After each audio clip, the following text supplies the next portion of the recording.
Francia 1938. Italia bicampeón. Vencer o morir.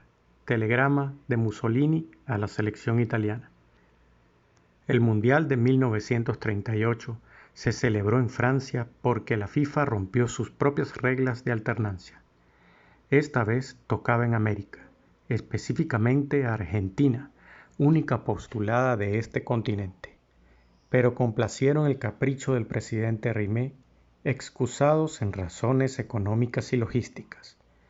A su favor, tenía el recuerdo del boicot europeo del 30 y temía que esto se repitiera. Pero Francia no contaba con la logística necesaria.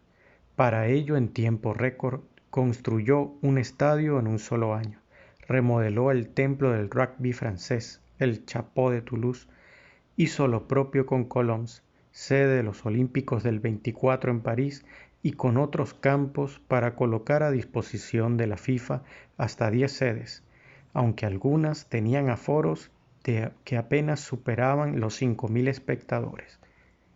En este mundial se introdujo que cada nación podía inscribir hasta 22 jugadores. El reglamento estipulaba que podía haber 2 campeones en caso de que la final de desempate terminara igualada tras la prórroga.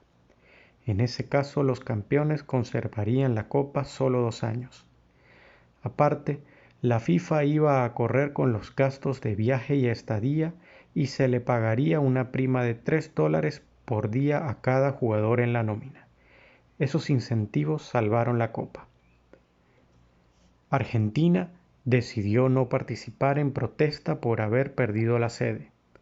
Uruguay seguía divorciado y tampoco formó parte. Los británicos se negaron de nuevo. En España, la guerra civil hizo olvidar la participación de la selección en las eliminatorias y mundial. China y Japón, enfrentados en la guerra sino-japonesa, tampoco contaron, aunque los nipones inicialmente se inscribieron en las eliminatorias. Lo de Argentina trajo una serie de deserciones en América y la última deserción fue la de un equipo clasificado que fue anexado por otro país que sí estuvo presente en Francia. Es el caso de Austria, que tras el Anschluss o anexión no pudo participar como independiente sino como parte de la selección de Alemania. Esto no fue del agrado de alguna de sus estrellas.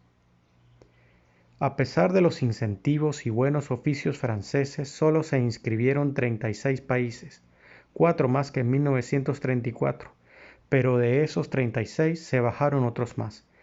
De nuevo fueron organizados por criterios geográficos. Solo se disputaron 17 partidos para conocer a las 14 selecciones que debían acompañar al anfitrión, que de ahora en adelante estaba clasificado sin necesidad de eliminarse ante nadie, y el campeón también estaba eximido de eliminatorias. Europa fue dividida en 9 grupos, de donde saldrían 11 clasificados que, sumados a Francia e Italia, nos daban 13 europeos. Ojo con el grupo cuarto, que estaba formado por el único africano, Egipto, y un europeo, Rumanía, y con el sexto grupo, donde había uno asiático de Medio Oriente, aunque estaba bajo mandato británico, me refiero a Palestina, que enfrentaría en ronda previa a Grecia. El ganador se vería las caras a partido único en Budapest contra Hungría por un cupo al Mundial. En el grupo 1 se jugaron 6 de los 17 partidos de las eliminatorias. Alemania superó a Estonia, Finlandia y Suecia, que clasificó al obtener el segundo puesto. En el grupo 2, Noruega superó en una difícil e igualada eliminatoria a Eire. Los nórdicos ganaron 3-2 en Oslo y empataron a 3 en Dublín. En el grupo 3, Polonia superó a Yugoslavia. En el grupo 4, Rumanía superó por retiro a Egipto. En el grupo 5, Suiza superó en un solo encuentro en campo neutral San Siro de Milán a Portugal, que pasó sin jugar ante la Unión Soviética, que no quiso participar.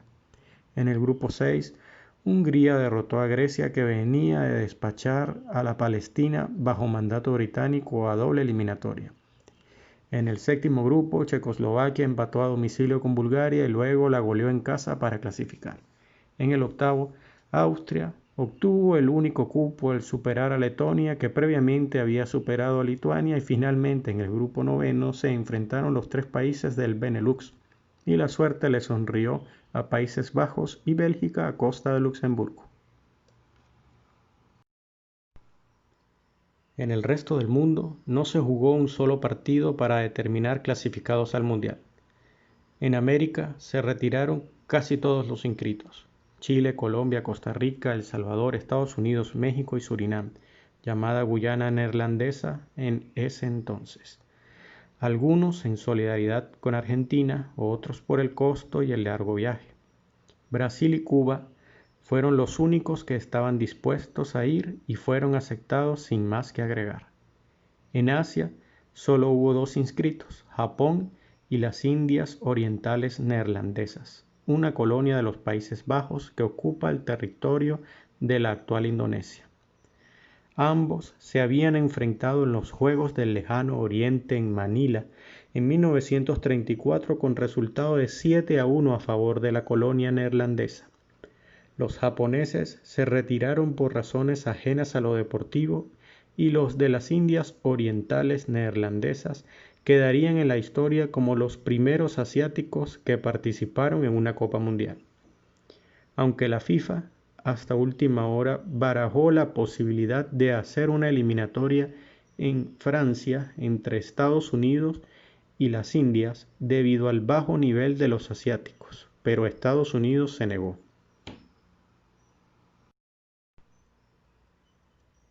Llegaban a Francia como favoritos los italianos, campeones del mundo en 1934 y renovados con los flamantes y recientemente galardonados con el oro olímpico en Berlín 1936, que reforzaron e hicieron más completa y temible a la azzurra. Hablamos de jugadores como la pareja de centrales Foni y Rava. Italia, luego de ganar el Mundial, solo había sido derrotada por Inglaterra y Checoslovaquia, ambas a domicilio y por la mínima, donde no contaban los puntos, pero sí el honor, porque los juegos que ahora conocemos como amistosos antes se jugaban con mayor seriedad. La única duda era que ahora Italia iba a jugar con la afición en su contra, porque el fascismo no era del agrado de los franceses.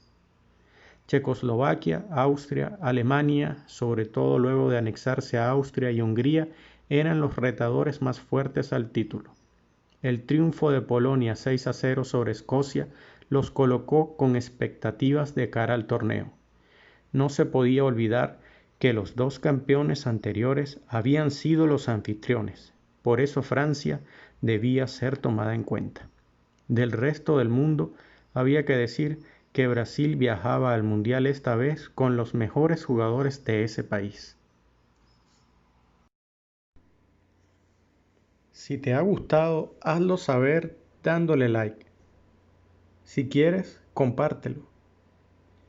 Y también puedes suscribirte a Footbar TV, ya que aquí hay muchas y muy buenas historias para conocer y saber. Gracias.